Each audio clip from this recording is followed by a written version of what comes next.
Coalition forces in Iraq pounding ISIS. Over 2,000 precision-guided bombs targeting ISIS fighters in Mosul during March.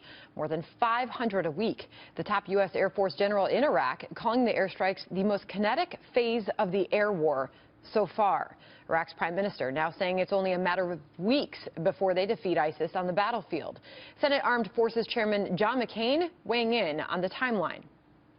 I am satisfied that we're on the right track. We're using the right assets. We are increasing the latitude of the military commanders to take action as the situation warrants. We are devoting sufficient assets and a strategy that General Mattis and General Dunford are developing.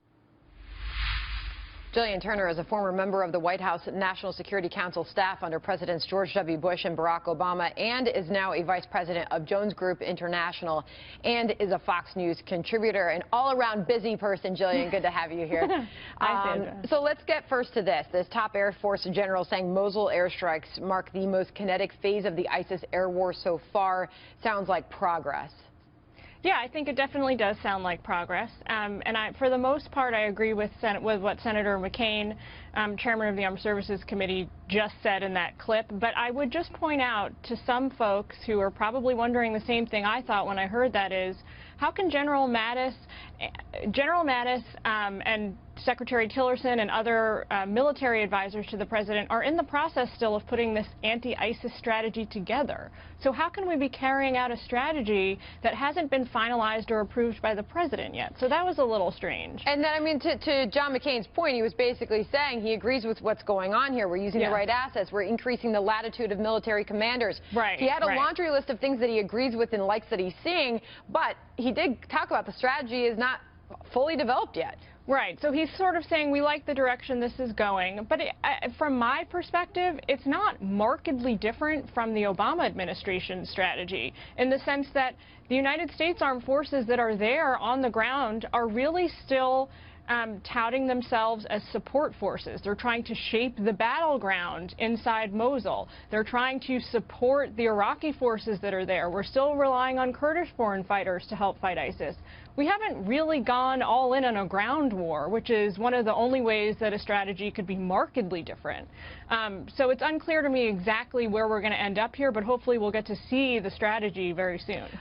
But when you bring it all back to the timeline, especially the one that the Iraqi prime minister is laying out here, saying that it's a matter of weeks to defeat ISIS militarily. I hope so.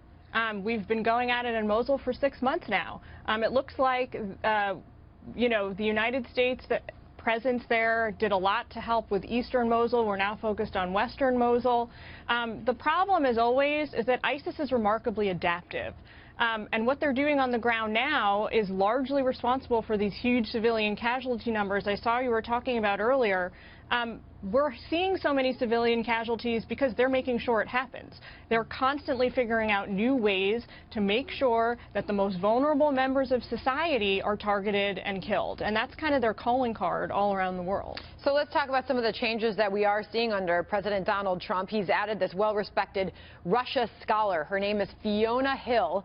She's joining the White House National Security Council as Senior Director for Europe and Russia, Senior Fellow at the Brookings Institute, former member of the National Intelligence Council. She was first recruited for the NSC job under Michael Flynn, and frequent critic of President Vladimir Putin of Russia. Jillian, what do you make of this addition? I feel really good about it. The first sort of tip of the hat to her is that she has remained, for most of her career, very critical and I would say skeptical of the Putin regime, as well she should be. So it's in the midst of all of this scandal and controversy about Trump administration potential ties to Russia, it's nice to see them bringing in somebody who is very much not in that camp and will provide an alternate point of view or her own point of view to the president. I will say it's also interesting that she's going to be the senior director for Russia and Europe, because in previous administrations, Bush and Obama, that was not the case. Those were two separate positions. So I think there's a bit of an acknowledgement here